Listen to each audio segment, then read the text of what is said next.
Okay, I think we're on live. Hey, everybody, it's nice to be back on live. Hi, TikTok. If you're just coming on, you can go to Dr. B Addiction Recovery on YouTube, watch us live, and also interact with us. Come on up and ask questions as well.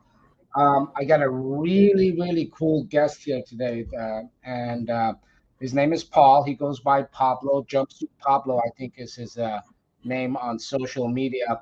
And he spent about 10 years, I think, right, in a South Carolina prison system. And I'll let him give a little background about himself. And I want him to talk about his channels that he has. But he's on today. And what we want to discuss from my perspective is, and we'll get into his own substance abuse history, which there is none, and we want to be clear on that. But what I'm really curious, I read the literature, I am up on the topic, and I sort of know what's going on. But here we have a real live person with extensive experience and extremely well spoken from what I've seen to give us his take so we can get a little more understanding on the impact of drugs on the economy, culture, and societal infrastructure in the prison systems, in this case, Carolina.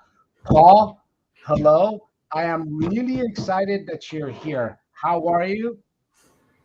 I'm doing great, and I'm excited too. I'm so glad you had me on. I can't hear you. Okay, Can you hear me go. now? I can hear you now. Go. Okay. I was just saying thank you, and I'm excited to be here as well, and I'm glad you had me on. Great. I know what I got to do. I got to turn off YouTube. Let me turn this off. Hold on. You're on YouTube Live, and I should be okay. Great. So, Paul, the way I ran into you is I was actually doing some. Uh, okay, that's better. I was actually doing research on the Alex Murdoch case, and I was particularly interested as people were asking me questions about how did substance abuse contribute to his action, his behavior, and so on. And in that pursuit, I started to run into you over and over again in some of the commentaries you were making as the case was going on. And I was really impressed. I was like, wow, who is this guy? Okay, he was in South Carolina prison systems for about 10 years.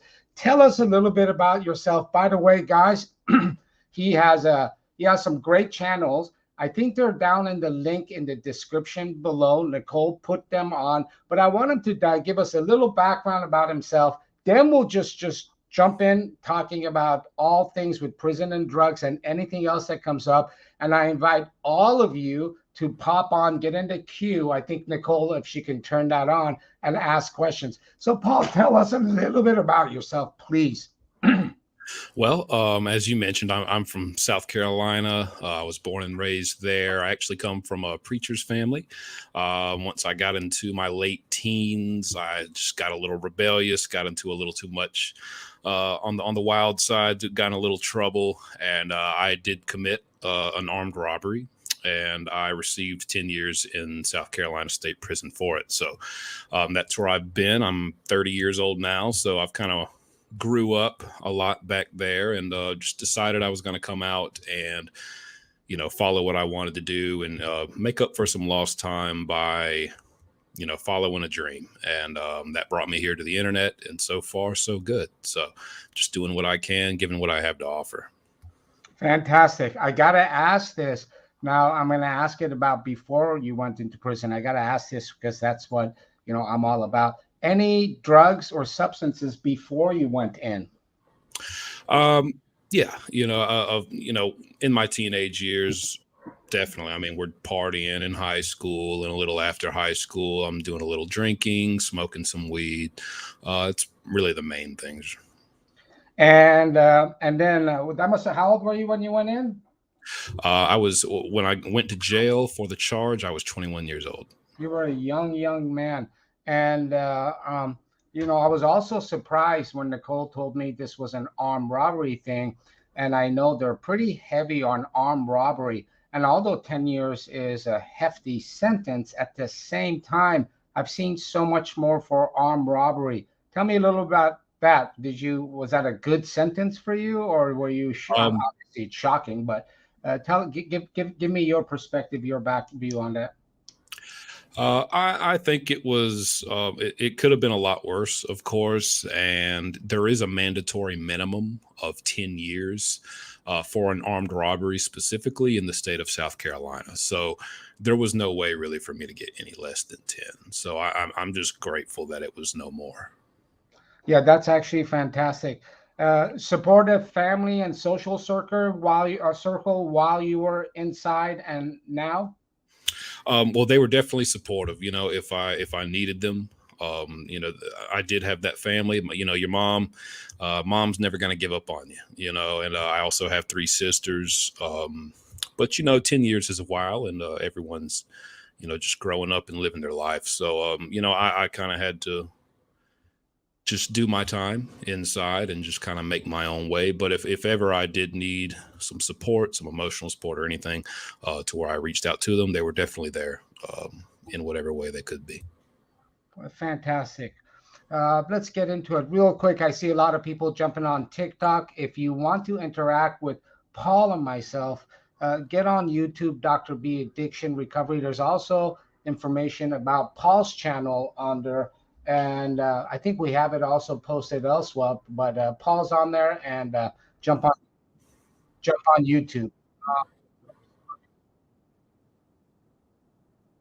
Um, okay, let's get right into it. And hello, everyone that's on here. I see a lot of familiar names. Please jump on. Nicole, please keep an eye on all the comments, and put them up. And whether it's for Paul or myself, put them up. I want to jump into it. So while you were in, you didn't get involved in any sort of drugs. Is that the case? Yeah, not really. I might have drank a little bit of prison wine here and there, but that's about it. And is that uncommon? And from your perspective, is that an uncommon thing to not get involved in drugs and gangs? I guess. And I did see this little piece about you lying about being in a gang. I don't know how that went Yeah. afterwards. But is it uncommon for someone to go in that young with a pretty lengthy sentence? To me, 10 years is 10 years in a difficult situation. Is it uncommon for people not to get involved in drugs, or is it common? Give me some thoughts on that. I think it's definitely more common than not to get involved. It's kind of complicated because there's definitely a prison hierarchy in place among the inmates, and it's kind of similar to outside of prison. And depending on what drug you do and what your drug of choice is, it does kind of affect where you fall and how others in there view you.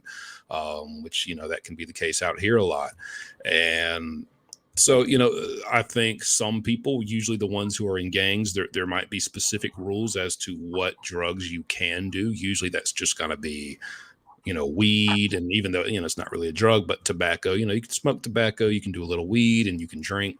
Anything other than that, it would be against the rules. Now, if you're not affiliated, then, it's just, everyone has their preference. And, but I mean, everyone's usually doing something, but there are some who don't do anything.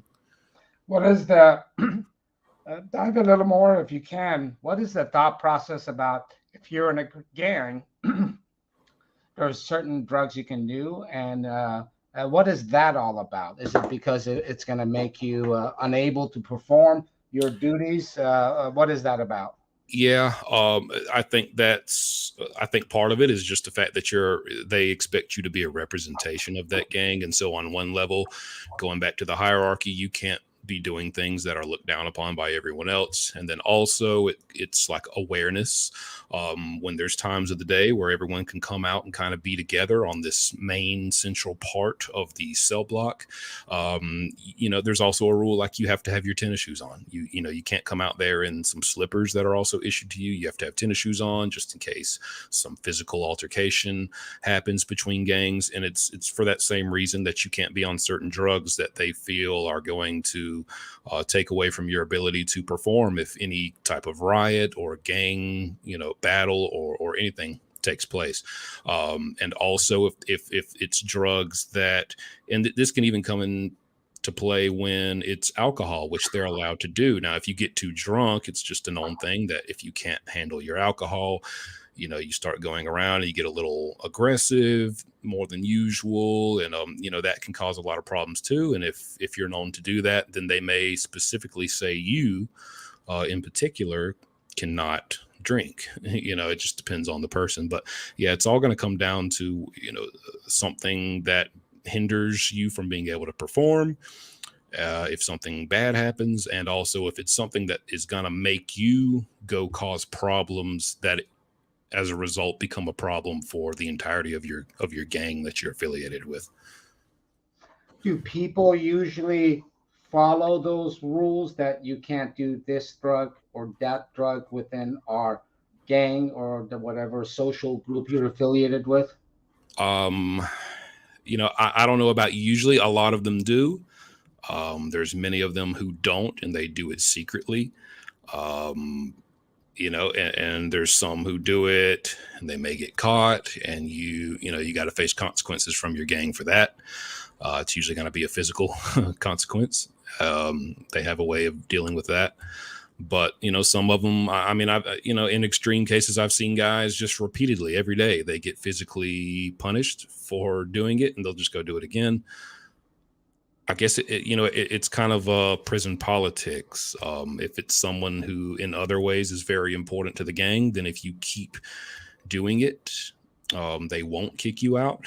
If it's someone who's not that important and you keep doing it, they're like, you're not going to learn, you're out. Or it could even be a case where this guy is such a force, he's such a threat to the other gangs, and he's such a good addition to our gang, to our team, in these physical and these violent ways, or maybe in a financial way. We're just kind of look the other way about you doing something you're not supposed to do. It's really, it's hard to nail it down to one thing. It's really situational in there.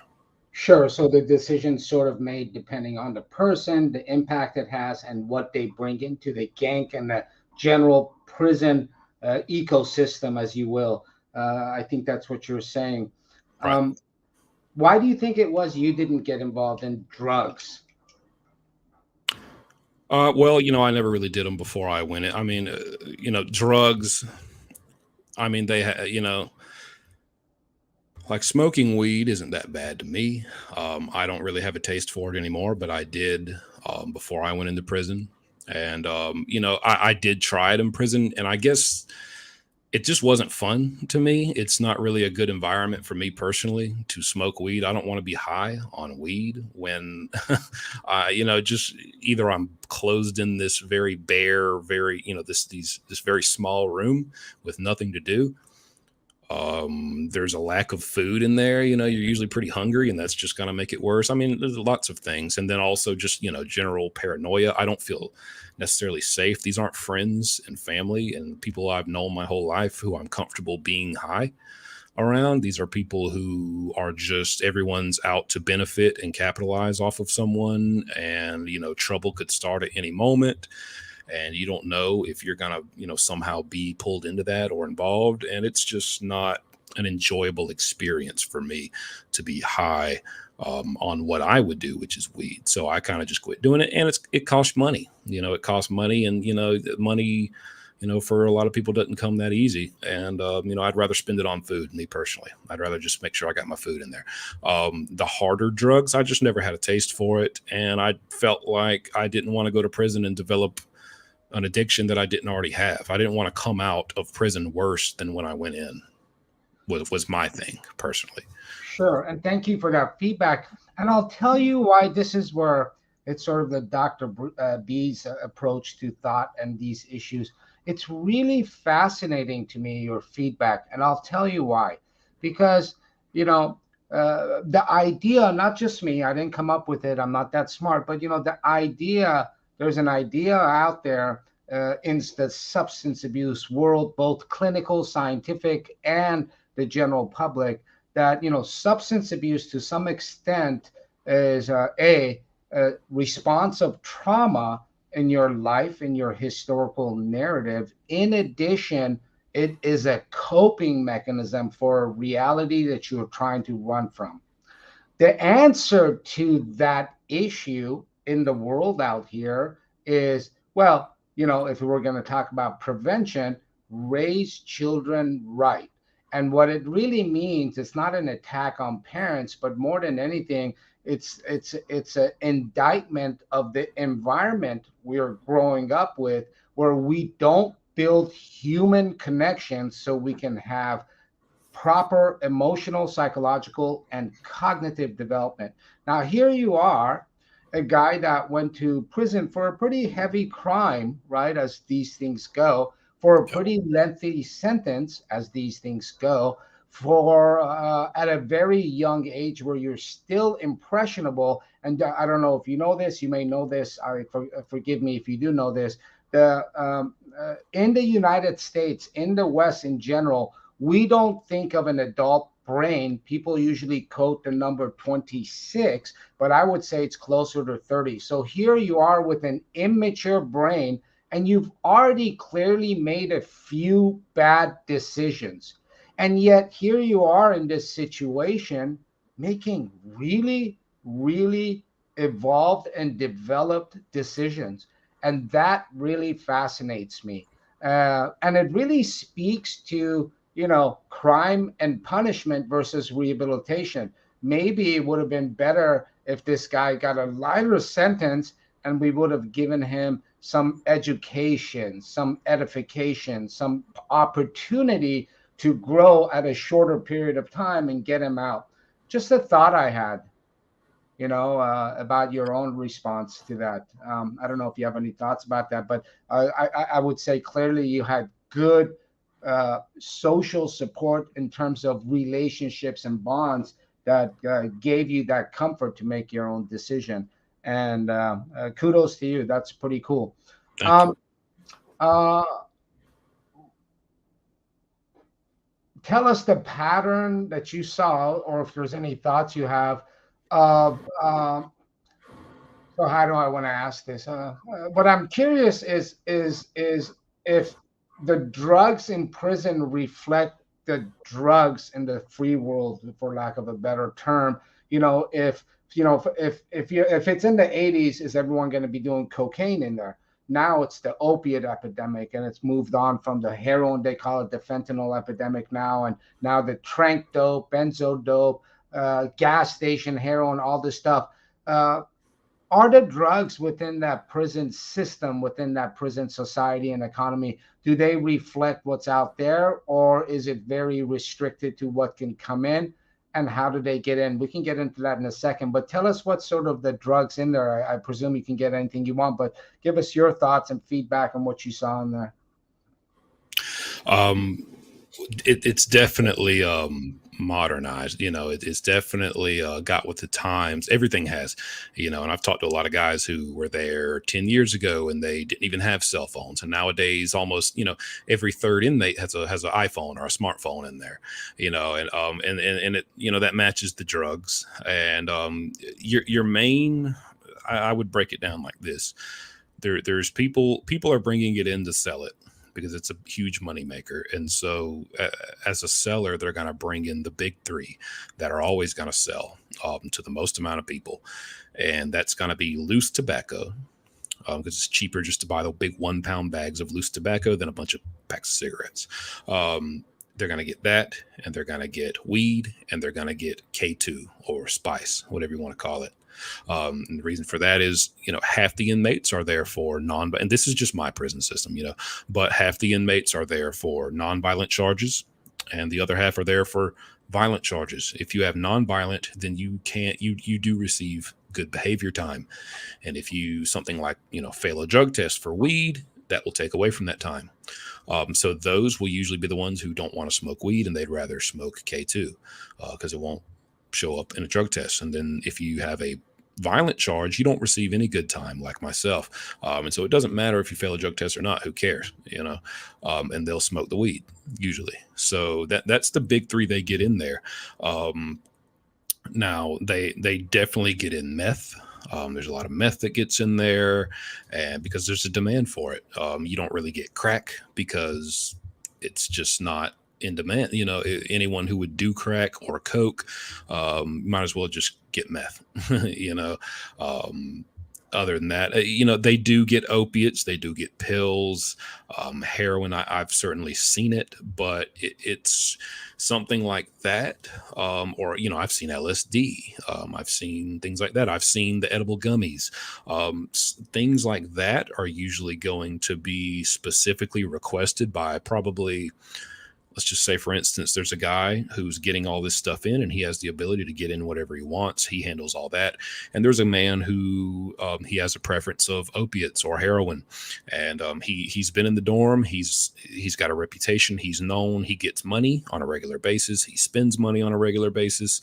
You can guarantee that if you get what he wants, he's going to come spend his money with you on a regular basis. If he comes to you and says, man, is there any way you can get some of this stuff in? They're probably going to throw a little bit of that in the next package that they get in, and maybe wholesale it to him. Or just, if there's a couple guys like that, if there's a 5 or 6 person group in there who have all expressed that they would like something like that, then yeah, you'll get the less common things in. You can really get whatever you want. It's just about what makes the most sense for these guys to get in.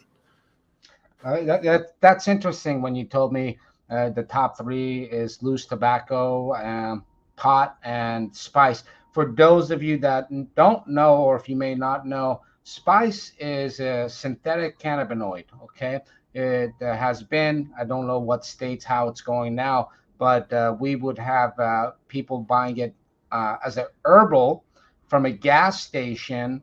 And when I was in emergency medicine many years back, and in Bakersfield, usually younger folks, teenagers and so forth, would come in psychosis, and it's pretty. It could be pretty nasty. So that's what spice is that Paul's referring to. Paul, I presume there's a large prison economy that revolves around drugs that's making somebody money. And as we pursue down this conversation, if there's any part of it you don't want to talk about, just say, I don't want to talk about it. That's completely your free will. But I presume there's a large economy revolving around the bringing in of contraband, specifically drugs, and someone's profiting over this. Is it the prison gangs? Is it people on the outside? Is it people that work within the prison system? Can you give me some feedback to the extent you're comfortable on that? Yeah. Well, I don't mind sharing because, most of this stuff is not things that the prison staff doesn't already know. So it's not like I'm giving away anything that isn't already known. So, there is a very large economy as far as who's benefiting. It may be different in other places, but I see a lot of people always like, it's the guards. The guards bring it in. It's these guards. It's not the guards where I'm from. There are a few, and more often than not, you're going to see a news article pretty soon about them, about how they got caught. And that's just how it goes. And that's why it's very rare and very hard to find a guard who's going to bring anything in. If they do bring something in, it's going to be very small and very, probably a personal use size amount of something. These, who benefits off of it is, it's anybody who has the ability to get it in. And most times it's not necessarily about whether you're in a gang or not. It's, if you know someone in the area of the prison you're at. And so in my prison system, they will at first try to make it a point to send inmates to a prison yard that isn't close to their home area for that reason, because it's very easy to get on these contraband cell phones and reach out to someone on Facebook or text someone and get them, to go to wherever, drug dealers, the store. I mean, these guys might want to get in pocket knives. They'll get in more cell phones, anything.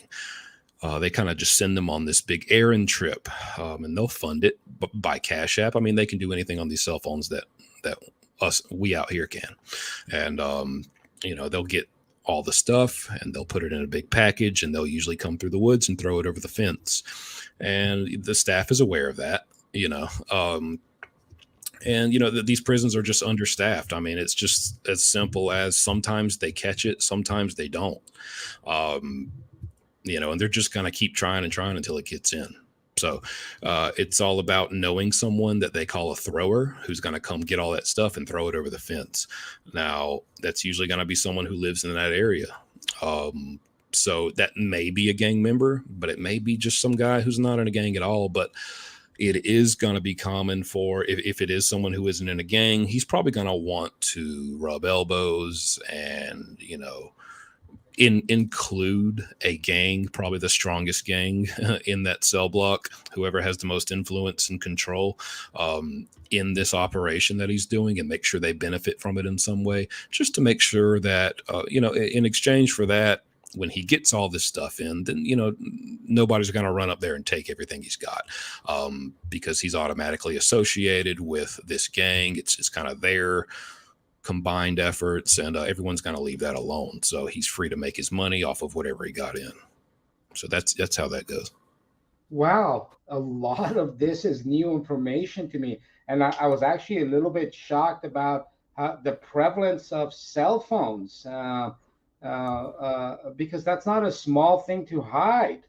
And it just occurred to me as you were telling me this, uh, having access to technology and communication with the outside is going to make the flow of cash and the economy of contraband a lot more easy and profitable, as you were telling me this. And I'm really shocked about, because I've even done a video on my page. I've interviewed a former corrections officer who was in my same prison system, and I could tell you myself, but just for people to hear it from the other side, like even he said, quote, there's guys paying mortgages back there. There's guys paying every bill and then some back there. There's guys making unreal amounts of money back there, in several different ways. I mean, there's even news reports of guys using these cell phones to conduct scams that were, anywhere from $100,000 to $500,000 in South Carolina that they ultimately got caught for. But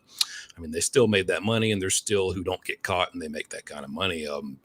These guys, that's all they do. That's all they spend their time doing is getting money in whatever way they can. wow. It's so interesting to hear it straight from the mouth of someone who's seen it and can attest to this. And I wonder, I'm presuming it's probably about the same across the country. And when I think of prisons out here in California, and both I've serviced a lot of inmates in my career in different kind of positions, but I've also been around because there's so many prisons in California. And when you tell me this stuff, for example, I lived near San Quentin for many, many years, right? I know Yep. Soledad, and I'm like thinking, uh, San Quentin might be an exception, but I'm thinking, how is somebody walking up to the fence and throwing something over without getting in serious trouble? And that's interesting to me. And again, this might be the geography of the particular prison, but some of these other ones, I'm thinking there's just cameras all around, and they react very rapidly to any sort of outside disturbance that might be contributing to something in prison. But maybe not. Maybe I'm outdated on these issues. Um, there's definitely cameras. I do think it probably has something to do with, we're in the South. Most of these prisons are, kind of out in the outer parts of town, and they're surrounded by wooded areas. And there's cameras, but the thing is, I don't know if this is just my state or what, but they're severely understaffed, these prisons. They can't keep people for anything. I mean, nobody wants to come to work, and your whole job is to walk a lap every 30 minutes to make sure no one's dead. And then when you do, you just get berated, disrespected, and there's nothing you can do about it by all these inmates, unless you're a very different type of corrections officer. And yeah, and then there's the violence, and no one's wanting to put their life on the line to actually protect these inmates who are being victims of violence. And it's a thankless job. where you're supposed to tell other grown men who have nothing to lose, and some of them may never go home, to tell them what to do, and they're just not going to listen. I mean, they're going to do what they want to do to improve their quality of life. And I mean, these guys, it's a known thing by the staff too. I mean, these guys might put their money together and get someone on the outside to buy a drone and fly it in and drop it, or bring it, put it anywhere on the yard. I mean, there's plenty of ways. And these guys are not going to just do it on a whim. They're going to study these officers. They're going to study the shifts. They're going to study who works on this shift these days of the week. How strict are they? How attentive are they? Which ones are laid back and are probably going to look the other way? They will wait and wait and wait until the very right time with the right employees working. They may call to another cell, another dorm on that yard, and tell them to start a fight to get all the officers up there to respond to it while they're pulling this operation down there far across the yard. I mean, anything you can think of. These guys are not going to run out of ideas, and they're going to find a way to get it in. So, it's interesting. As you were telling this, I thought of something. You often hear, prison guards or staff talking about, look, I'm here for 8 hours. These guys have 24 hours a day, 7 days a week to study the situation. And you hear that. But as you were telling me this, it sort of took my mind back to a long time ago when I had free time when I was a kid. And what I would do if I was interested in something or I wanted to pull something off, whether it's something I wasn't supposed to do or not, I would immerse myself in the study of that thing and understand it better than anybody in this world and be able to pull it off. And you just reminded me of that, of a bunch of grown men with not so good intentions all the time, doing that sort of thing. Yeah. Wow, that's fascinating. Earlier on, you pointed out we were discussing, different gangs or different social groups having certain rules about you can't do this drug, you can't do that drug. Now, with that same question, but leading into a bigger thought, how much addiction is there in the prison system as you saw it? Because I'm thinking, oh, go ahead, I'll let you go and I'll follow up. Well, there's, what comes to my mind is, I feel like more than anything, K2 is going to be there in the times that nothing else is, somehow, some way. I feel like it's their main focus to have that in there at all times. And there's going to be, they call them droughts, and there's going to be times where no one's been able to get anything in for a while. And, if it's, I mean, the easiest way to beat addiction is, I guess is for it to not be there. And there are times where it's not there, and those guys just got to go through it. The ones who do meth every day, and it just kind of comes in waves. So, and then another thing is maybe they can't afford it. They might get money once a month and they spend it all on that and they do it. And once it's gone, it's gone. Maybe they'll get a line or two from their buddies, something like that. But just not able to buy it. The price is extreme for in prison, and the portions are much smaller than what you're used to out on the outside.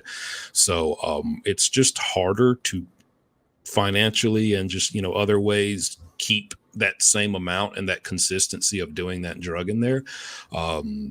And so you're kind of forced to take breaks from it, whether you want to or not. But K2, it's usually always in there. And guys, yeah,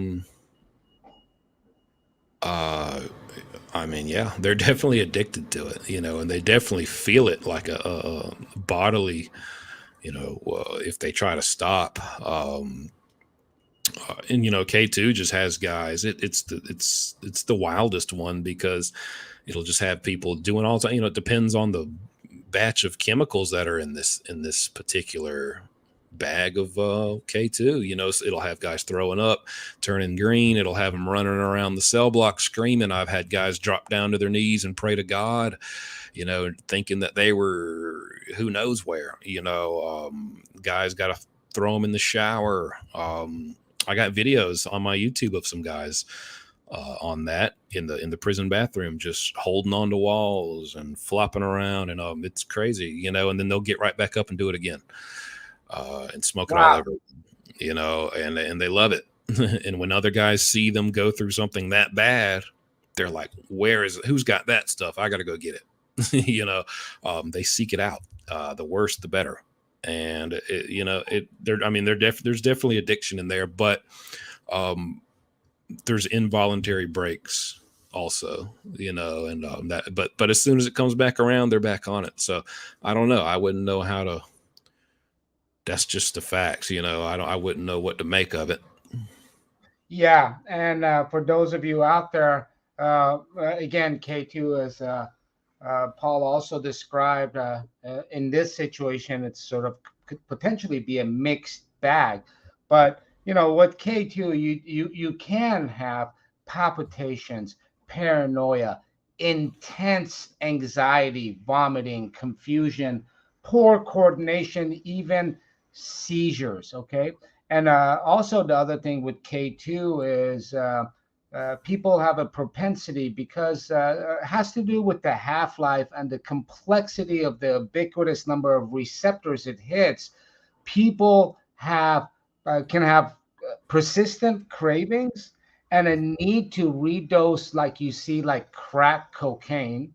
And it does come with withdrawal symptoms, and those develop over not long periods of time. Potentially, let's say if someone's taking oxycodone, like let's say 10 milligrams twice a day, and it takes time, these kind of can occur and be stacked up quickly. And I think Paul has hinted towards that he has seen that.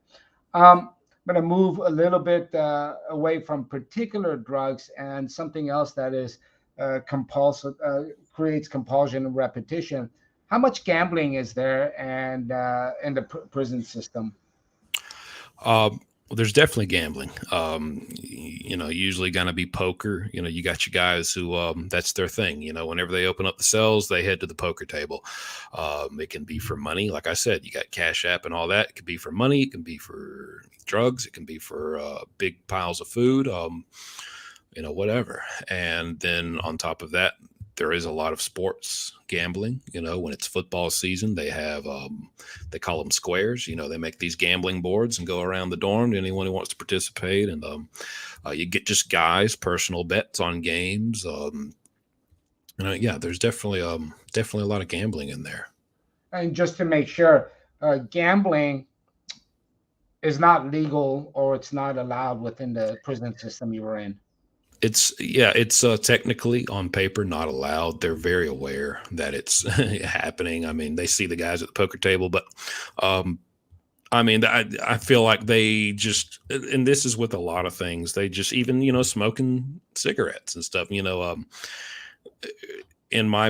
this prison system, it's like, as long as you guys aren't stabbing each other, do what you do.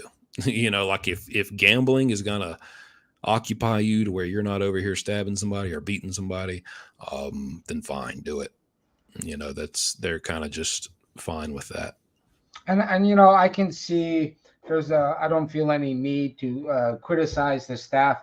I think something uh, I've learned as I've aged is something somebody told me a long time ago. He turned around to me and said, Fareed, everybody does the best they can with the tools they have. Yeah. And that's a profound thought if one takes the time to meditate on it. And you can really walk away from judgment and put yourself in someone else's shoes. So I don't blame the prison staff for that. Again, it's a systemic issue, and I think collectively as a society, we're definitely responsible for what's going on. But when you get to the individuals, they're doing the best they can. Um, Outside of well, let me see how I want to work. Oh, so now here's another one. It's a little bit related because I'm a physician, but any thoughts on the health system that you were exposed to? Do people get in to see somebody in a timely manner? How are emergent and urgent situations handled? how are chronic situations handled? And maybe you won't know much about that because you weren't exposed to it, but I just would love to get any thoughts you may have on the healthcare system and its delivery to the prisoner, and also how do the prisoners abuse that system? Um, well, it definitely depends on what the medical issue is. Um, I guess to start off, I mean, if someone's beaten to a bloody pulp, if someone's been stabbed and they're bleeding out and they're dying, they have helicopters. They have a designated area for a helicopter on each prison yard, and they will airlift you to an emergency room ASAP. Um, that's about as fast as they're going to respond for anything. Other than that, it's very slow. Everything is very slow. It's not uncommon to, if an old man or somebody kind of like falls out or like has a medical issue to where they, it's clearly something's wrong with them. Their roommate can tell, and we're all locked in our cells. There's not an officer out there at all times, and it's not uncommon to hear them kind of rallying everyone to start kicking your doors as hard as you can to make this officer come in here so that we can get this guy out of the cell and get him to see somebody. He's just falling out, passed out, and man, you may be kicking for 20 minutes before anybody even hears. Um, and there's situations like that. Dental is terrible. I've had problems with my teeth, and it's basically, does it hurt bad enough that you want us to pull it, or you can take some ibuprofen and go back to your cell. They're not filling cavities. They're not doing that. I remember I was in solitary confinement for about 45 days for getting caught with a cell phone at one point. I got some pretty bad teeth, and I had an abscess pretty much grow to where it was just this bubble. Like that big on the roof of my mouth. I could barely close my mouth without it touching my tongue and hurting. I could barely eat in there, and I signed up for dental. You got to sign up on this paper. It took me maybe 3 weeks before anyone came to get me, and all 3 weeks I was in there with that on the roof of my mouth. Could barely sleep from it just throbbing with pain. You can't really get any ibuprofen. You got to ask when they come by, and they may forget because there's 20 other people asking for stuff, and they only come by once every half an hour. So you get 2 chances an hour that maybe they'll remember to bring you 2 pieces of ibuprofen that may help you in some way for your toothaches and stuff. And by the time they pulled me into dental to actually do something about it, it had gone down and it was pretty much gone, and I just got them to pull it. But yeah, I mean, everything takes a while, and there are people who abuse it. I think they don't really abuse it in the way as like, I'm going to get some good pills and some good medicine, because they don't really hand out things that you would want to go get other than just like mental health or tranquilizers. And people don't really want to be on that in there. And I think the way that they abuse it, if I had to pick out a way, is honestly, usually these nurses at medical are going to be female, and they're probably just going to say that they have a medical issue so they can go see these females and either try to flirt with them or look for an opportunity to, you know, um, you know what I mean? Sure. Try to Uh, do something like that, maybe hiding in the bathroom or something, and they do stuff like that. They try to do stuff. So that's the only way they really abuse the ability to go to medical in from what I've seen. it's interesting. I do want to point out, a dental abscess can potentially kill you. It can turn into a central nervous system infection, and it can turn into a systemic infection. That being said, by the laws of nature and statistics, in a young man like Paul is, you can get over it and live. No different than, let's say, you'd be watching a movie from 19th, 18th, 17th century, and someone has a really bad infection with fevers, and they're just hoping for the best and kind of, patting him from the fever and the sweating, and he makes it through the infection. Think of it that way. Essentially, that's sort of what went on with Paul, right? So it's not a small thing. He could have become, it could have gone into his brain, potentially spinal cord, or systemic, and this could have become what we call sepsis, and that's hard to treat. And I just want to point that out. Um, what about substance abuse treatment? Were you exposed to any of that? Was it in the vernacular of the people talking about anyone in there? Was it available? Did you see any exposure to that concept? Um, as far as just treatment for people who are abusing substances while in prison, no, because ultimately you're not supposed to be able to abuse. There should be no substances, and so theoretically you shouldn't be possible to be abusing any. And if you go and you were to go and say, "Hey, I need some help for these substances I'm abusing," they'd probably just throw you in solitary and be like, "Oh, well, you're breaking rules, so we'll just throw you in solitary." There's not going to be any help for that because you Uh, shouldn't be doing it in the first place. So they're just going to sure, try to punish you. sure. I mean, that makes sense. You said you were in solitary for 45 days, but that's 23 hours a day. Is that what that is? Yeah, I mean they let you out Mondays, Wednesdays, and Fridays to take a quick 5 minute shower. Other than that, you don't come out for any time. That's you know you're in there. How did You don't that? get any wreck or anything, like not on solitary. How? I mean, you were pretty young and strong, but still, what was that experience like for 45 days? Oh man, it was awful. I made a video about that too. It was for me it was definitely a mental challenge. It's really all mental.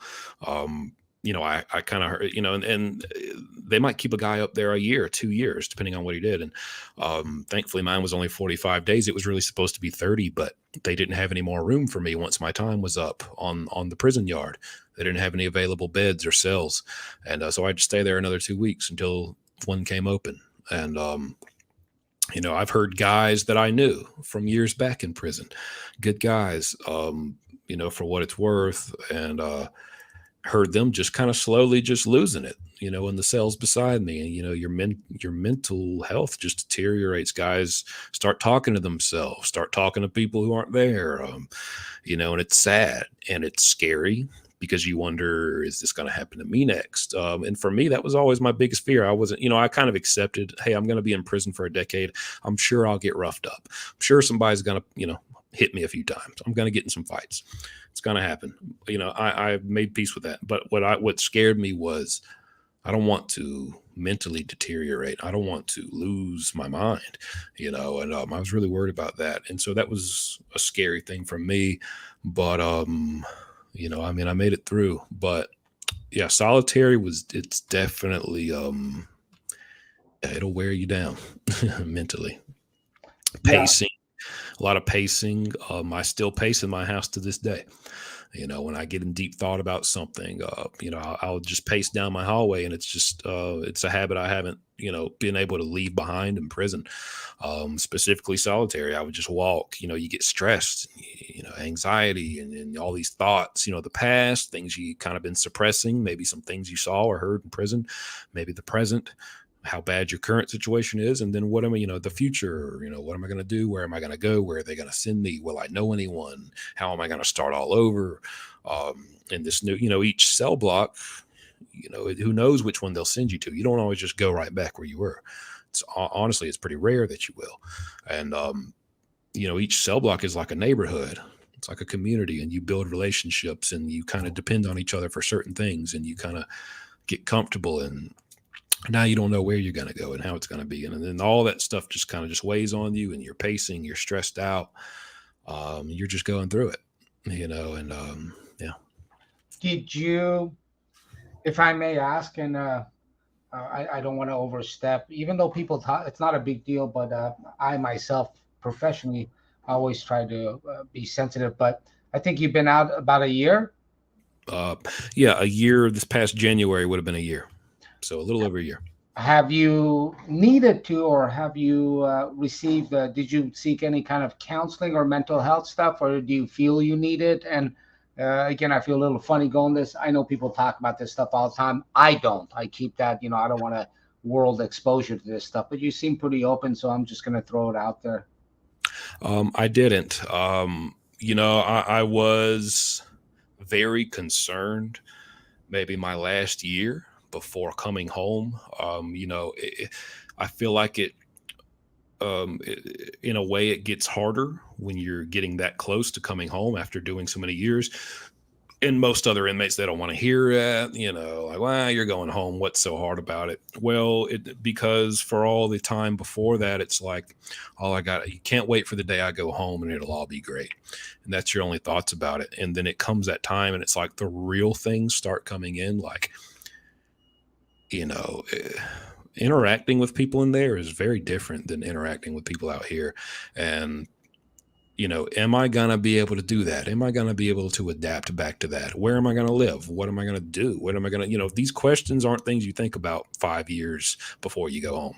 It's what it all comes flooding in right at the end. Where am I even going to go? Where am I allowed to go? Who lets felons, live here? And it's, am I going to be around friends and family and I'm not going to be able to relate to them anymore because of what I've been through, what I've seen, and who this has turned me into?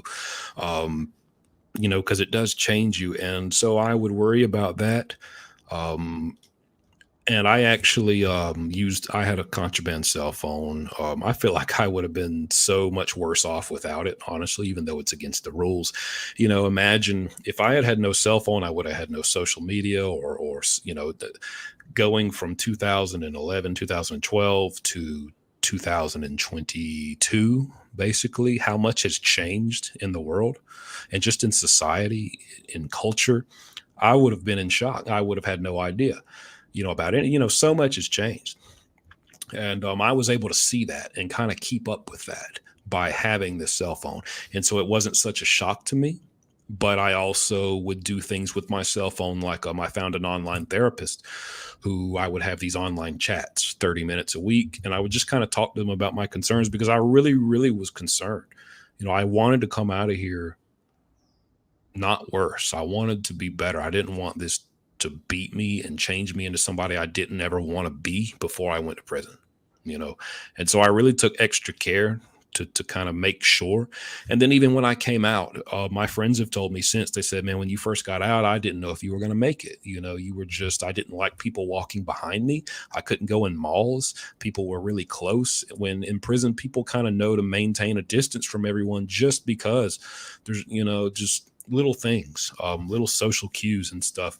And a lot of murmuring, a lot of talking, and very loud. And whereas in prison, everyone's kind of, if anything, just, talking like this and just kind of muffling their words. They don't want to be overheard. And it's just all very different. And it was just, it's still, no matter how much I prepared, it was a bit of a shock. But luckily, I had some good friends who, would always kind of snap me back if I was ever getting a little, whatever, just getting a little, just get me back in line, and kind of kept me that way.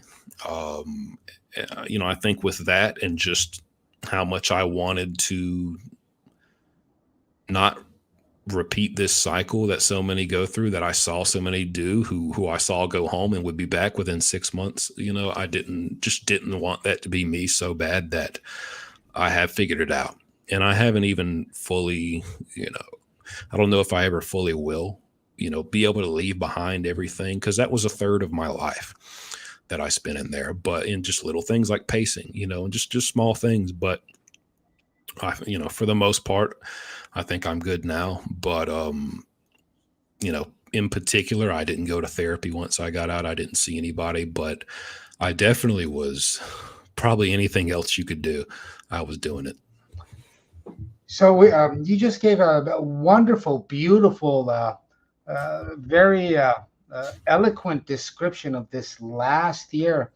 And, we're on YouTube and this is a platform for the world. But, I almost want to take some of the stuff you say and just I don't know if you guys all caught something he said. He had a contraband cell phone, and his reflections and descriptions of it are it made me stay connected to a rapidly changing world, which I'll comment on in a second. B, the guy sought online mental health assistance. that's that's badass. I mean, look, man, you got to give yourself a pat on the back, give yourself some grace, and I applaud you. And I think if the powers that be kind of listened to this, and if they were trying to figure out what do we need to do towards rehabilitation, what tools and resources do we need to make available so these guys don't become reoffenders. Your half hour, your 10-minute speech there was so packed and had so much insight and nuggets, both intellectually, but also what is wrong and what can be done. Wow. I don't know if everyone else is. Maybe I'm weird, but I was really blown away by you and your description and what you did with the resources that you had. It's phenomenal. Thank Yeah, I'm blown away. I like you even more now. Um, and in fact, I actually think you should steer your channel by putting something up like telling guys what they need to do in the last year when they're getting out, or what they need to do in the first year after they're out, and how to Yeah, get. might be a good video idea. I might do that. Yeah, I think you should do a little series on that on the side, because you know what you're doing. You're doing a public service, and I want to stop you, and this is the conversation between me and you. When you do something good for one individual out there, or two, or 10, or 100, and what ends up happening is this: their success and their progress, Paul, there's this butterfly effect, this exponential effect. It's going to affect their family, their children, their friends. And so when you can provide an avenue for anybody to better themselves in any area, it doesn't have to be sexual, doesn't have to be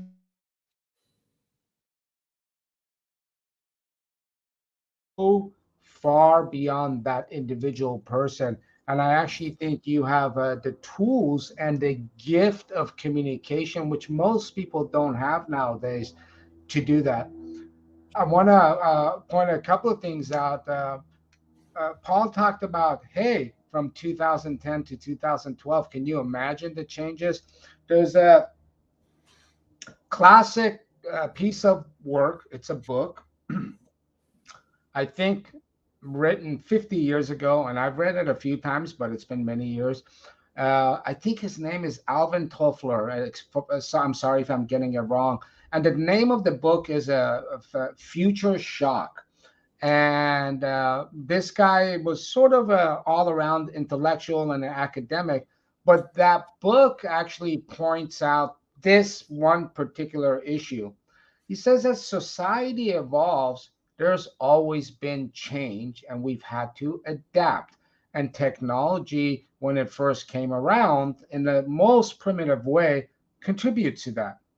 But because of the rate of change of technology, and there's equations that describe that, the world is not just changing, but that rate of change is something humans have never seen before.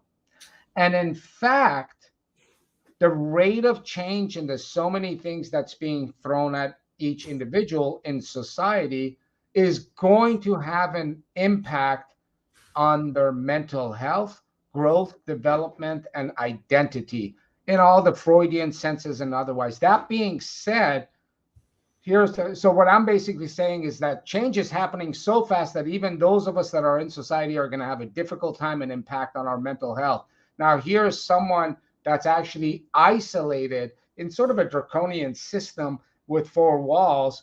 And imagine the impact it has on someone like that. And like Paul very aptly pointed out, just 10 years, there was that much change. And keep in mind, he's not 50 like I am. He's not 60, 70, 40. He's a young man, which you would think can kind of absorb this crap rapidly. And so that's what that kind of a system can do to you. And somehow he magically figured out a way to cope with that as best he could within that system. Number two, this is a topic that's always been of interest to me, solitary confinement. And I even have few of my patients that have served anywhere from 6 to 12 years in solitary confinement, and I know these guys. It's interesting. I've always advocated for not just health policy, but public policy and laws that are informed on evidence. And in medicine, we call it evidence based medicine. We don't have that in the United States. We have a trigger reactionary public policy system that's based on fear and rapid response of the public. In that sense, most of our laws don't really make any kind of scientific or formal sense. One of those is the increased prevalence of solitary isolation within the prison system in the last 50, 60 years, starting from the, I think, late 80s, early 90s, and the number of people being put into there. Now, here's what's interesting. Back at the turn of the century, from 1900s to the 20th century, they did studies when they were trying to come up with a theoretical construct of what is the role of prison, punishment, reform, etc. All these discussions going on, and a lot of religious backgrounds were kind of feeding into that discussion. But one of the things they looked at and said, listen, solitary confinement is going to destroy a person's mind, and we've seen that. So we're going to stop. Here we are, well over 100 years later, and we have more people in solitary confinement than any other nation or society on the planet in the 21st century.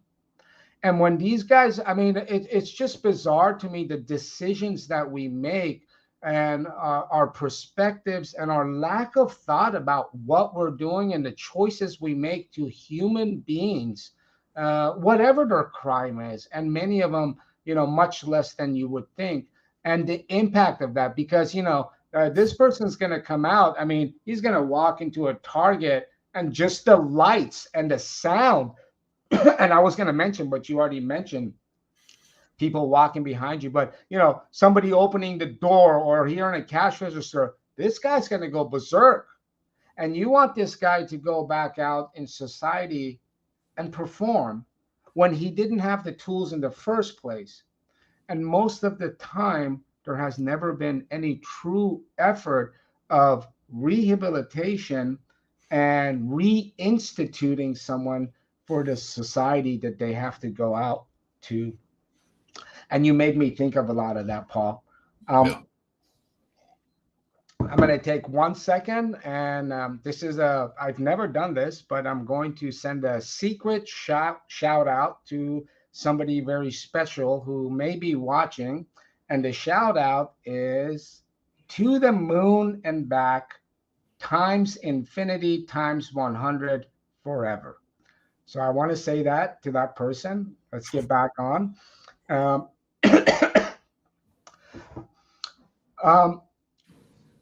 We've already a little bit touched on this. We talked about it in terms of medical. And you know what? You're impressive all around. Don't ever discount yourself. I hope your channel grows, because it even caught my attention.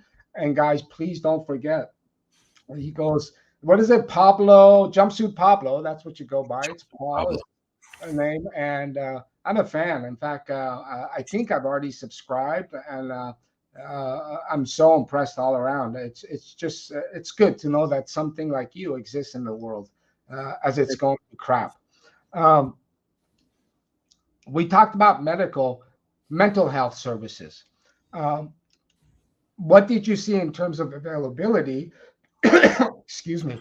And what is the attitude of the inmates towards it? I know you touched on psychotropics, mental health drugs, that people don't want to be on it. But what about the talk therapy? What services are available, and what's the inmates' attitudes towards it? There's not really any.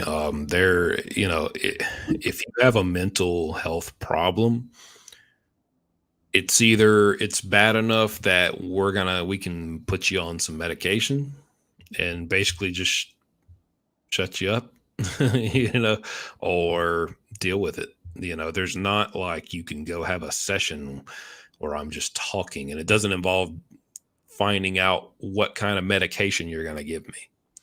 There's not anyone in there who's just going to come talk to you and help you with your mental health problems just by, using whatever skills, that they have, like talking and just like an actual mental health therapist is going to do out here. There's just not. And so either if you want to get on some medication, um I mean, guys just do that when they want to get on some medication that's going to have a side effect that makes them sleep or something, and they just want to sleep. They want to sleep their time away. They don't want to be present for it, and they want to escape. Other than that, there's no one's going. There's nothing there to go to. Wow. Wow, that's interesting. And what about educational opportunities, formal or otherwise? By formal, I mean getting a GED or college degree or some sort of a trade certificate or otherwise. Because you know what? I personally would love, and again, if I had time, I'd pursue this. I'd love to go back into the prisons. Well, not back in. I just always serviced them, the places I worked. But I would love to say, hey, guys, Soledad or wherever around here, I want to teach a course this year to whoever wants to on American literature, right? And fit for that population to be able to empower them and grow them in a lot of ways. What opportunities did you see, and who takes advantage of it? As for GED and that, I already had mine, when I went in. So I feel like from what I remember, if you want to get it and you want to do what you have to do to get it, it's very possible and available for you to do that. Um, so that's good, and as far as learning a skill, it doesn't exist in South Carolina. There's level 1, level 2, level 3 prisons, minimum, medium, and maximum security. You can move down and move up in security based on your behavior and the amount of time you have left or have already served. If you're on a level 2 or a level 3, you're not really going to ever learn any skills. But if you can get down to a level 1, then I will say there are some good programs. Like if there's programs on level 2 and 3, it's not what it's advertised to be. They make it look real good and sound real great, and like this great opportunity on their website. And then it's just, it might be a class a week for an hour. The teacher doesn't care. It's probably a secondary job at that prison. If you even go, there's probably going to be a stabbing that happens on that day, and they're going to lock the whole yard down and no one's going anywhere anyways. And it's impossible. It's just not anything worth anything. But if you can make it down to a level 1, they definitely have things to offer, such as brick masonry, small engine repair class, just the wood, woodworking, things like that. And you can learn that.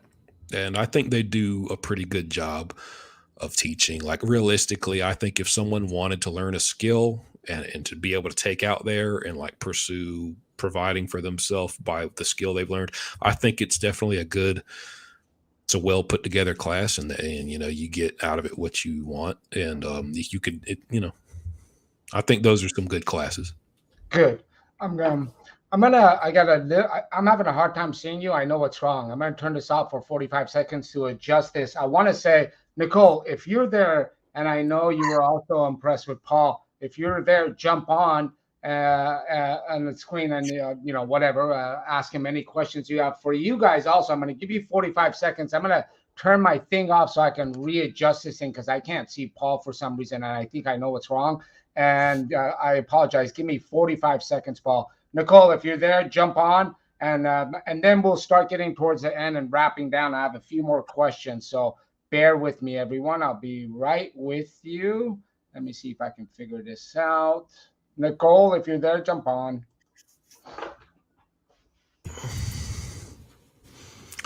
What's up, everybody?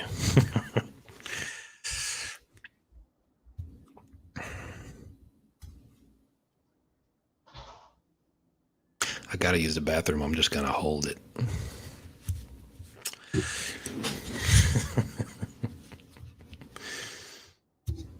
Been drinking a lot of water.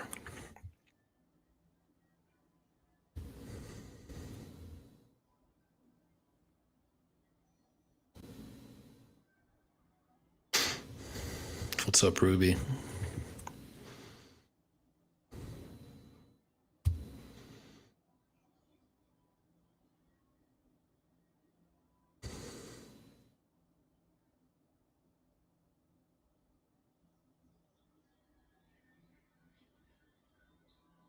What's up, Tucker? Run to the bed.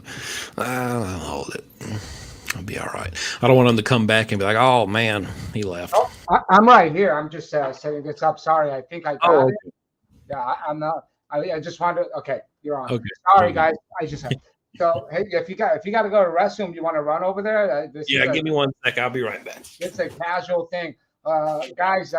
If you got questions, I'm going to look at some of the comments while Paul's walking off. If you guys have any questions, pop on here, and I see a lot of some of the names I'm quite familiar with. And Nicole, I don't know where she is. I think she was using my ID to be on here. Let me see what we got. I'm going to go right to the top. There's a lot of comments. And this is you guys' time now. Let's see.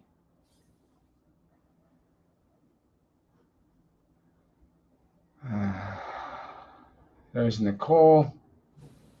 Nicole, can you pop on? Hi, guys. I'm seeing everybody. Tiffany, Dorley, Mary, Fog.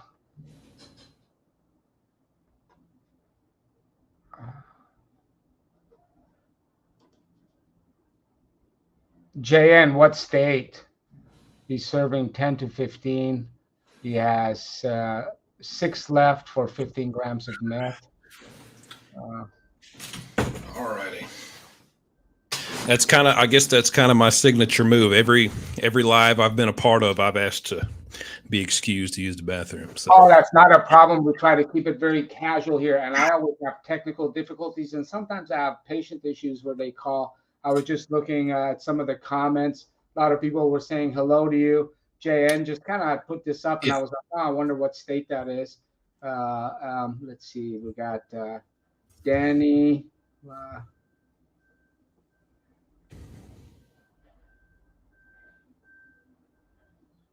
Hardy Bent, okay.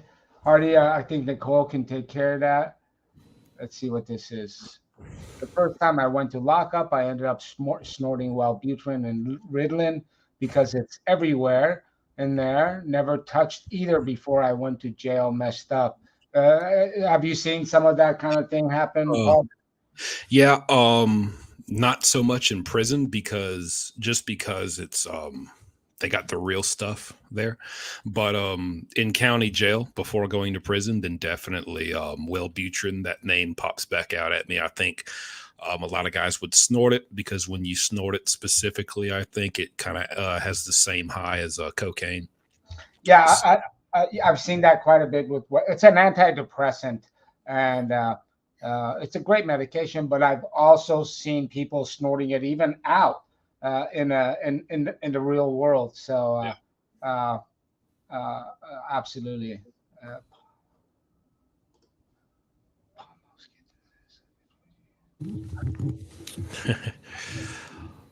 Well, thank you, JB and things. Yeah, you know, it's you know, when people say institutionalized, I definitely know what you mean. I kind of had a way of looking at that like I think it's like, and I don't know, this is just my theory, but when you go to prison, you adapt to it. It's a brand new world. It's a brand new environment with brand new kinds of people. That truly is different kinds of people. Just because, even if that's just who you got to be while you're there, it's kind of the law of the land. So you do in some way become a different version of yourself. Not that you can ever go back, but you adapt to it. And I think I used to convince myself that adapting to prison really well is not a bad thing. Some people be like you're institutionalized. I feel like it's means you're kind of functioning properly, I would think, because I feel like that's what you're supposed to do. You adapt to your environment, and hopefully, when you go back out, you're able to adapt to that just like you adapted to prison, and hopefully easier, because this is a place you've already been. You've already been in the outside world. I think a lot of people can't in time. They're not able to do it quick enough, and they end up doing. It's just so encouraged, and it's so just a way of life to do things that are going to get you in trouble. In do things in prison that you're not really going to have consequences for in there. You can get away with a lot of stuff, that if you did that on the outside, you're definitely going back to jail. And I don't think they adjust quick enough before just staying in those habits, or they don't really like, they're not really actively aware that you need to change immediately when you get out. You got to be prepared to change before you get out. Like, you got to know that's about to happen. But yeah. And that, even I think some of it even goes back to like the cell phone thing. I mean, just being prepared for what you're going back into, because if you're in that kind of shock, some guys don't get cell phones. I mean, you might not be able to afford it. You may not be able to keep. Someone may take it. There's a lot of things, and you may not be able to just really consistently keep a cell phone and stay connected and be aware of all these changes and how the world is at this time before you enter back into it. And I would guess that in those cases, you're going to go back to what you know.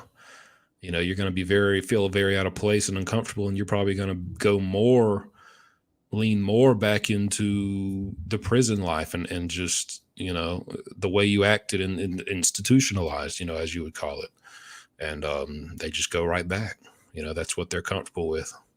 So, Paul, again, you hit on something that is fascinating to me that you hit on it. I didn't even pick up on it. They brought up the point institutionalized.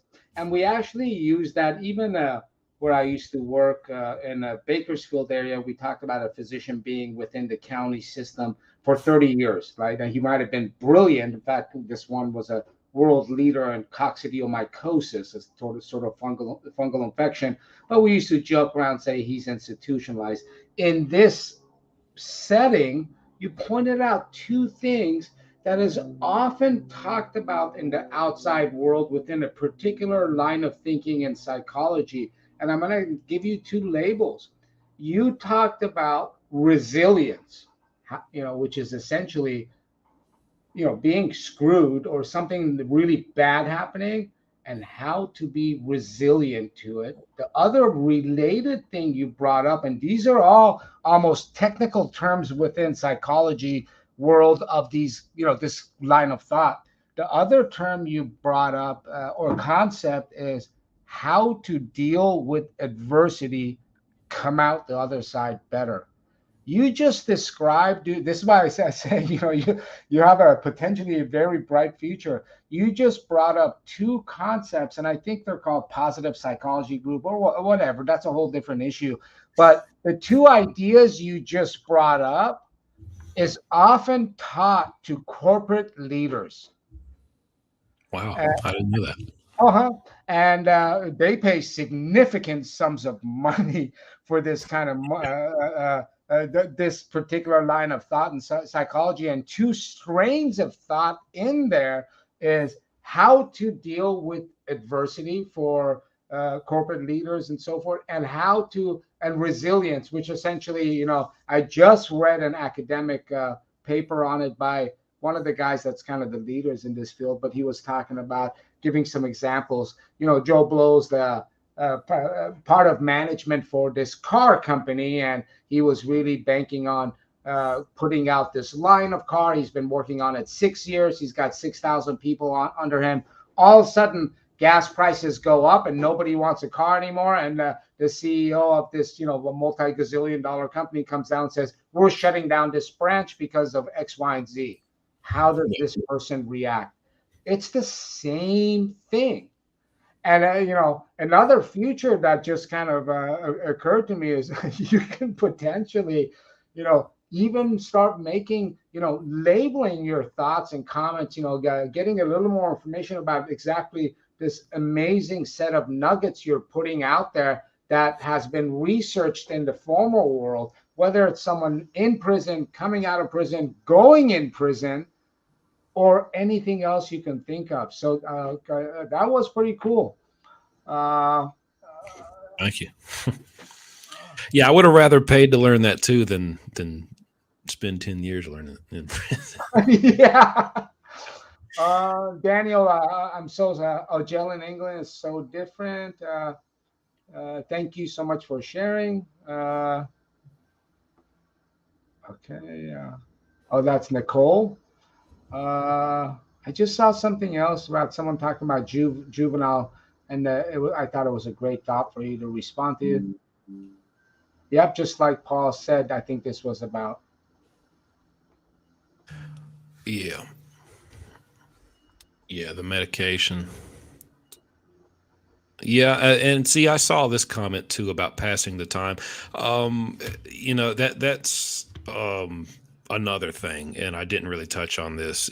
Guys will do things and even try things that they probably have never done before, just simply because there's nothing better to do. There's nothing to do. You heard they don't want you gambling. It happens, but that's they don't want you doing anything. Really, I mean, these guys just I mean, there's just nothing else to do a lot of the time unless you really discipline yourself to like, I'm going to spend my time really with fitness and running and working out and, have a really disciplined schedule or a really specific way of, if you're just going to read books your whole time, like you're just going to come to a point where you're going to be offered something or it's going to be being done and recreationally consumed right there next to you, and you're going to have an opportunity. And a lot of guys are just going to do it because, hey, why not? What do I got to go to work tomorrow? What am I going to like? Will I be judged by who? I don't have any peers in here. Everyone's doing this. I won't, I could start this up and probably quit after 2 years, and then I still got 6 more years before I'm even going home or something like that. Like these guys don't see a reason not to do it. And that's why a lot of them will just try it out. I mean, there's nothing better to do. So again, I think you nailed something on the head here. A few things. One, individuals, especially this population that has potentially stepped outside the system, all human beings need meaning in their life. They need purpose in their life. And in particular with this group, maybe more so than any other. And I'll tell you this, Paul, and you can go research this if you don't believe me. Pound for pound, dollar for dollar, the money it would take to spend towards, you don't even have it call it rehabilitation, but programming within the prison system for everybody involved, given their aptitude, likes, and interests, so that they can feel that they have value and they're contributing something.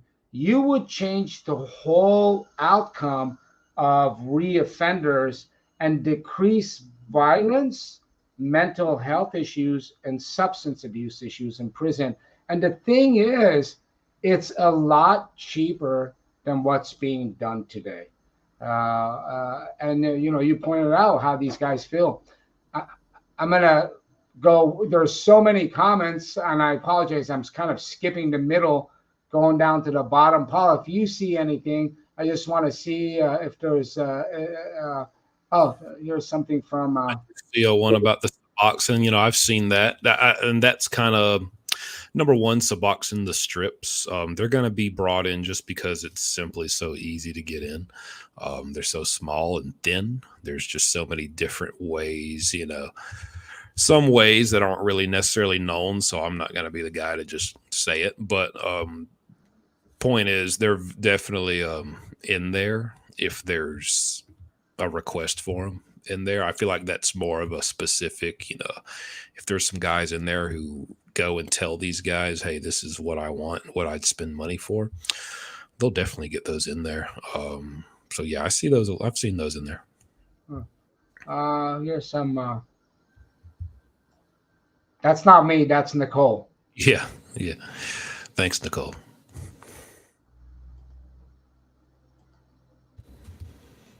Thanks, Dorley.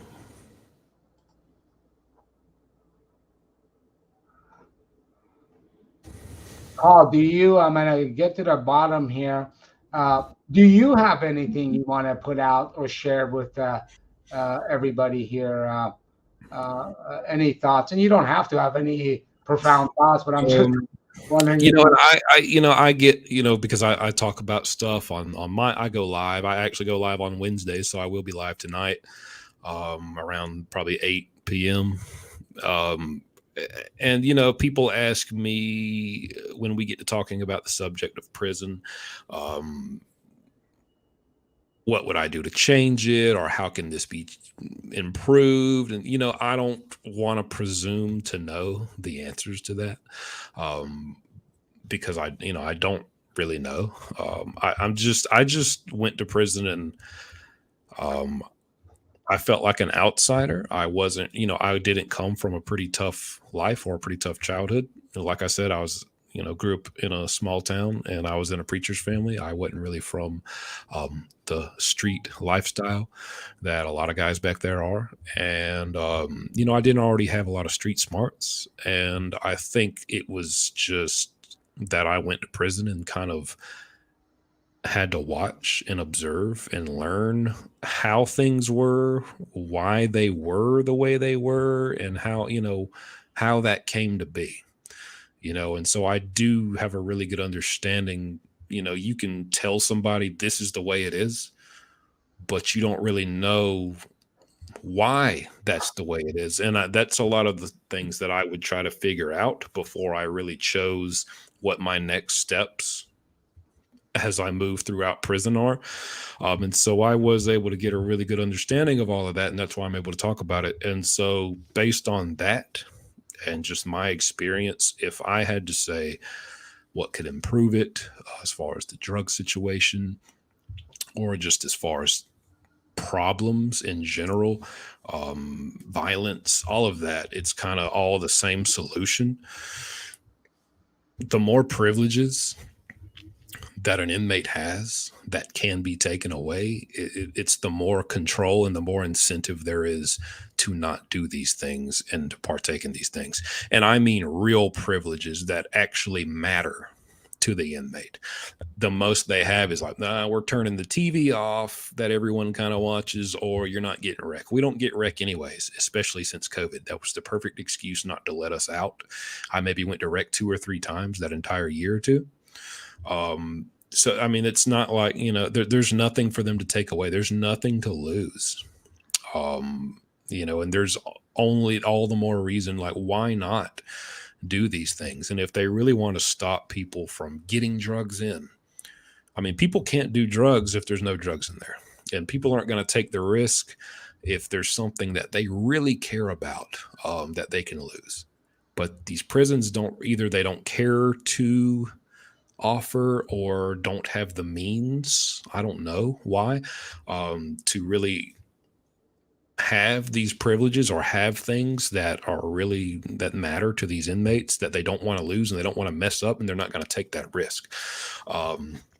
Something to improve the quality of life to where it's not like, well, I'm going to find my own way to improve it, and that's one side of it. And then as far as if you want someone to succeed after they've been through this extremely different, literally a whole nother world, for however many years in prison, if you want them to succeed and have a good chance of it when they come out to an entirely different world, just by taking a step onto the other side of the fence, you are now into a whole nother world, whether you're going in or coming out. There has to be something done before these guys leave to get them ready for where they're going. And for me, that was a cell phone because I used it in a way that I knew what I needed to know, or I seeked out what I felt I needed. But there's a lot of guys who aren't going to do that with a cell phone, and you're not supposed to have one anyway, so you may not have one at all. And in that case, there would be nothing for you. And if I didn't have that, then I don't know how it would have gone for me. I probably wouldn't even be right here doing what I'm doing. So there's got to be something. There's got to be something, some kind of incentive in there for these guys while they're doing their time to do it in a different way.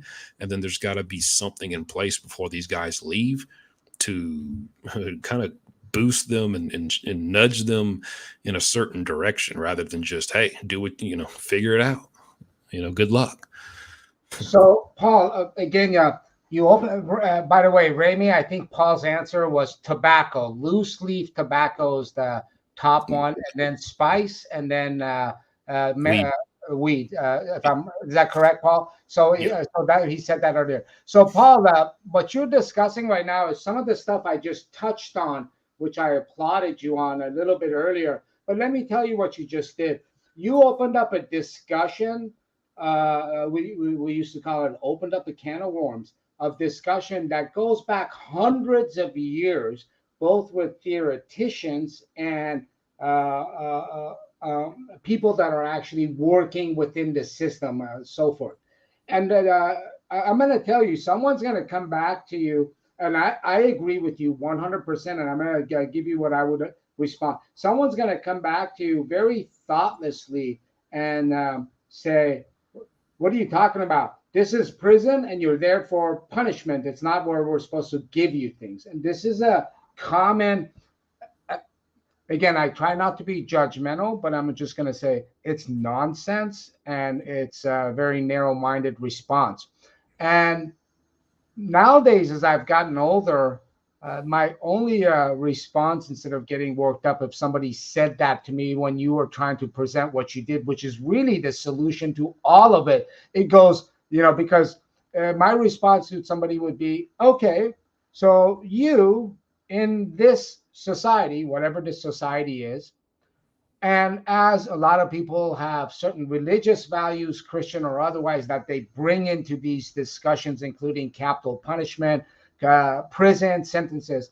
So you in this society are telling me, and that's okay. If this is what we want as a society, it's okay. You are okay with just straight up punishing a human being and dealing with the consequences that punishment has on that individual, their immediate surrounding family, and the individual's future and the system's future, because they multiply and it has an impact.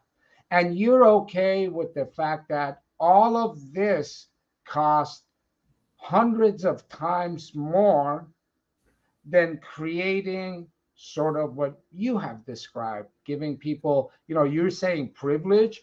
I'm saying all of that falls into respecting a human being, whoever they are, and at the same time, giving them the opportunity to respect themselves and feel valuable, at the same time, providing an opportunity for them to grow for when they get out. And even for those that don't get out.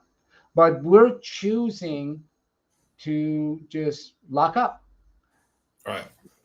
and be. Go ahead.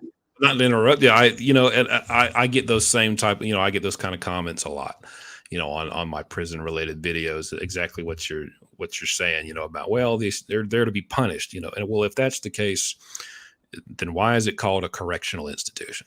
It's to correct you. It's supposed to rehabilitate you. And, there's, yeah, I mean, and these privileges, I mean, it's not like, get to go to Disney World. I mean, it's, just, real privileges that, it's just the fact that there's nothing there. And then also there's, other things. If you want guys to quit, I mean, these guys bring in drugs. The guys who bring them in don't bring them in because they want to do them. They bring them in because they want to make money. These guys have families. These guys have kids. These guys want to be a providing man. for their family still, and they have no way to do that. You don't get paid for these prison jobs. If you do, it's 10 cents on the hour. There's there's no other way. And I mean, offer some ways these guys can do honest work, for real pay, not prison pay where you can buy a honey bun if you work all week. um, Stuff like that, you know. And to the people who feel like, well, they should just straight up be punished and have no chance or anything, I just tell them, imagine if it was you or your son or your daughter or your loved one, your nephew, your grandson, who got in trouble and went to prison. Would you want them to be punished and then sent back out in whatever condition prison has put them in? Or would you want them to have a real chance? You know? Absolutely. Now you mentioned prison jobs, and for those of you that may or may not know, there's quite a little bit of difference with the that stuff with whether you're talking about federal and state, but nevertheless, all encompassing. A well-known guy by the name of Chris Hedges has aptly and correctly called it modern day corporate slavery Yeah. in a lot of the systems, especially the federal system. And the things that we actually accept in society nowadays, and Paul's got me triggered now, but I'm going to cut this short. But, the things that we're accepting in society nowadays, I would say we are completely in a collective, delusional, narcissistic fantasy land. Okay. That's what we're doing. If it seems ugly, or if someone starts explaining the truth of the matter to us, we don't want to hear it. Or we just say, that's not the truth. And we are absolutely always, it's really easy to, and this is one of the issues I deal with in substance abuse and try and get people sort of centered. It's very easy to divide the world into good guy, bad guy, right, wrong, evil, justice. And that, you do that at your sports games. That's why they're so popular, because the human psyche has very much a desire and sort of a proclivity to go towards simple rules because we feel better. That's the bad guy. That's the guy that needs to punish. But when I break down the whole thing, but then when it comes to you, I mean, if it happens to you, now you start to empathize and feel the weight and gravity of the injustices being committed against you by a system that everyone seems to support. When you really look at what's going on, especially in the federal system with the wages and the corporate infrastructure that has infiltrated that system, it's I don't it's bizarre. We're supposed to be a modern Christian, caring, empathetic society. I'm not going to go much further than that, but I agree with you 100%, Paul, on a lot of these issues. I'm going to stop myself because you triggered me. That being said, Paul, I thank you so much for coming on. I know that you contributed quite a bit through all of our conversation to all of the viewers across all platforms. I really enjoyed you, and I gained quite a bit from our discussion. You're welcome to come on anytime. Reach out to me or Nicole for anything you need. We're always there. And guys, don't forget Jumpsuit Pablo. Is it Pop? Yeah, Jumpsuit Pablo. He's on YouTube. He's on Instagram. Are you on TikTok? Yeah. He's also on TikTok. Please go subscribe. His stuff is pretty damn good. I don't even look at anything with prisons because I just don't dig on the way it's being put out there. And he's pretty. He's one of the good guys. And that's what I have to say, Paul. I really appreciated you coming on. I wish you the best of luck. I hope we stay in contact. You can come on anytime or whatever else you need from us. Hey, well, thank you. I appreciate it. I have fun. Love talking to you, and hey, I'm honored just to be on here. I know Nicole speaks really highly of you, and I checked your stuff out, and I was just glad you wanted to talk to me, and I'm glad I was able to bring something to the table, and I'd be glad to come back anytime. Definitely. I'd love that. And like I said, anything you need from us, reach out. And it was our pleasure. Viewers out there, TikTok, we're going to be signing off. Facebook, YouTube, guys, thank you all for coming on. I see from the comments you guys got a lot from Paul. We'll try and have him back on. He'll probably be rich and famous in no time, and we'll have to be, banging at the door. But we're going to have him back on. Thank you all for coming on. This time, you guys didn't come on and ask questions. You sent a lot of greetings to Paul. I appreciate that. So let me sign off of TikTok first, if I can figure this out. There's our TikTok. Bye, guys. All right, And I'm you going to guys. bye to my broadcast. Paul, hold on. I just want to say All right. talk to you for 1 second. Bye, guys. Thank you again for coming on.